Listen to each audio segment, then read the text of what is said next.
पाहूया हा प्रश्न. अतिशय सोपा प्रश्न आहे, परंतु ज्याच्या संकल्पना सुस्पष्ट आहेत, तो विद्यार्थी, तो परीक्षार्थी हा प्रश्न सहज सोडवू शकतो. काही संकल्पना मी तुम्हाला आता इथे विशद करून सांगतो. पहिली संकल्पना आहे छापील किंमत. छापील किंमत म्हणजे काय? छापील किंमतीला आपण म्हणतो एम-आर-पी. काय म्हणतो आपण? MRP. Maximum retail price, MRP. ही एक झाली. त्याच्यानंतर काय करतो? डिस्काउंट दिला जातो, बरोबर ना? सवलत, डिस्काउंट. सवलतीला काय म्हणतात? सवलतीला म्हणतात डिस्काउंट. डिस्काउंट, बरोबर. एमआरपी ला म्हणतात अधिकतम विक्रीची किंमत, म्हणजे मॅक्झिमम रिटेल प्राइस. म्हणजे ही विक्रीची किंमत समजू आपण. विक्रीची अधिकतम किंमत. विक्रीची अधिकतम किंमत. डिस्काउंट म्हणजे काय? सवलत. त्याच्यानंतर काय? खरेदीची किंमत, म्हणजे वस्तू समजा 5 रुपयाला खरेदी केली. आता इथे खरेदीची किंमत दिलेली नाही, पण खरेदीच्या किमतीला काय म्हणतो आपण? खरेदीच्या किमतीला आपण म्हणतो cost price. Cost price. Cost price. Cost price. खरेदीची किंमत.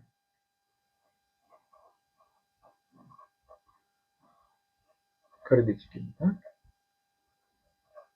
आणि विक्रीच्या ऍक्च्युअल विक्रीच्या किमतीला, ज्या किमतीला आपण विकतोय, सूट देऊन किंवा सवलत देऊन, त्याला म्हणतो आपण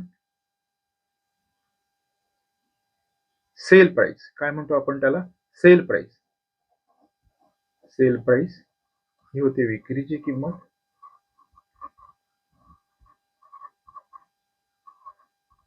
ही होती विक्रीची किंमत. मग ह्याला काय म्हणतो आपण? एमआरपी. ह्याला म्हणतो आपण डिस्काउंट. याला म्हणतो आपण सीपी. सीपी. आणि याला म्हणतो आपण एसपी.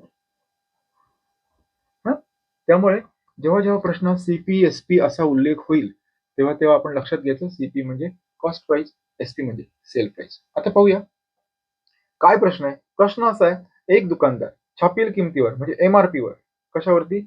एमआरपी वर किती टक्के सवलत देतो? 10% सवलत देतो. आणि दुसरी कंडिशन काय आहे? 8% नफा कमवण्यासाठी त्याने मूळ किमतीवरती किती टक्के अधिक रक्कम माल वस्तूवरती अंकित केली पाहिजे, प्रिंट केली पाहिजे, छापली पाहिजे, स्टिकर लावला पाहिजे, लेबल लावलं पाहिजे. म्हणजे एमआरपीचं लेबल किती पाहिजे. ओके. आता काय संकल्पना सांगितली आहे प्रश्नामध्ये बघा. काय सांगितलं? एक वस्तू आहे. एक वस्तू आहे, समजा काय? सफरचंद आहे. सफरचंद आहे. एक सफरचंद आहे मौल्यवान. त्याची किंमत जी आहे एमआरपी, त्याच्यावर लिहिलंय एमआरपी. एमआरपी लिहिलेली आहे, म्हणजे विक्रीची किंमत लिहिलेली आहे. समजा त्याच्यावरती 100 रुपये लिहिलेले, आणि काय म्हटलंय तिथे स्टॉल वरती एक बोर्ड लावलाय की ह्याच्यावरती 5% सूट आहे. समजा 5% सूट. तर समजा हे सफरचंद 100 रुपयाचं असेल एमआरपी, तर 5% सूट दिल्यानंतर ते किती द्यावं लागेल? विकावं लागेल 95 रुपयांनी विकावं लागेल. आलं का लक्षात? म्हणजे एमआरपी म्हणजे लेबल लावलेली जी किंमत असते ती, आणि डिस्काउंट देऊन, सूट देऊन, डिस्काउंट देऊन, सूट देऊन ज्या रकमेला आपण ती वस्तू खरेदी करतो किंवा ग्राहकाला मिळते, त्याला काय म्हणतात? डिस्काउंट. आणि डिस्काउंट मिळाल्यानंतर जी रक्कम होते ती सेल प्राइस, एसपी. समजलं असेल अशी धारणा आहे. आता पाहूया आपण प्रश्न. खरेदीची किंमत किती आहे? खरेदीची किंमत. खरेदी बघूया. खरेदी म्हणजे कॉस्ट प्राइस.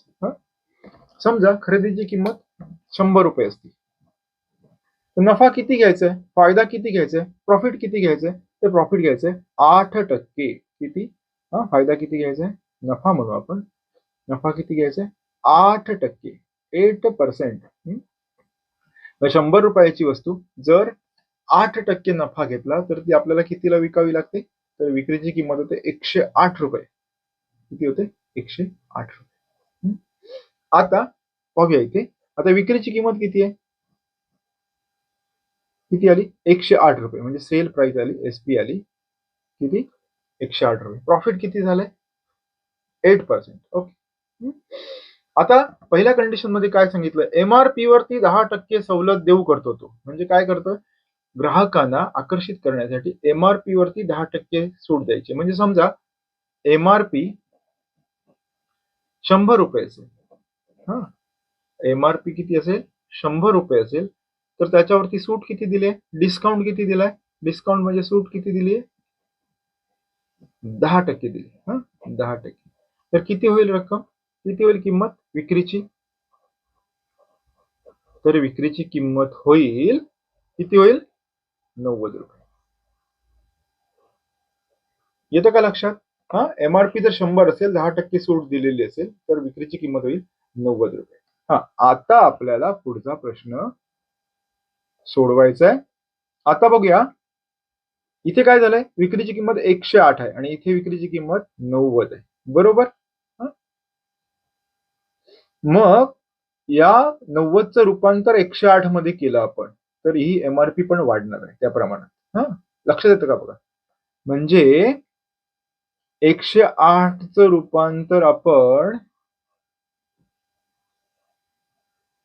माफ करा, 90चं रूपांतर आपण जर 108 मध्ये केलं, तर विक्रीची किंमत जी 100 रुपये आहे त्याचं पण रूपांतर आपल्याला करावं लागेल. येतं का लक्षात? मग 108 आणि 90 यांचा संबंध काय आहे बघूया. आता आपण इथे त्रैरासिक स्वरूपात याची गणना करूया. अतिशय सोपी आहे. करून पाहू कसं करणार. अतिशय सोपं आहे.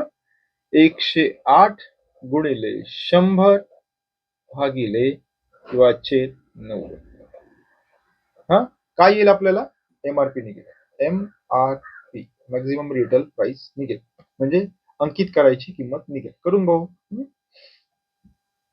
शून्याला शून्य गेला. 9 12 9 अष्टदश 12 गुणिले 10, 120 रुपये एमआरपी असली पाहिजे. जर 120 रुपये एमआरपी असेल, तर त्याच्यावरती 10% डिस्काउंट देऊन आपण ती वस्तू जर विकली तर ती 108 रुपयाला विकली जाईल. आणि 108 रुपयाला जर विकली गेली तर मूळ खरेदीवरती आपल्याला 8 रुपये नफा मिळतो.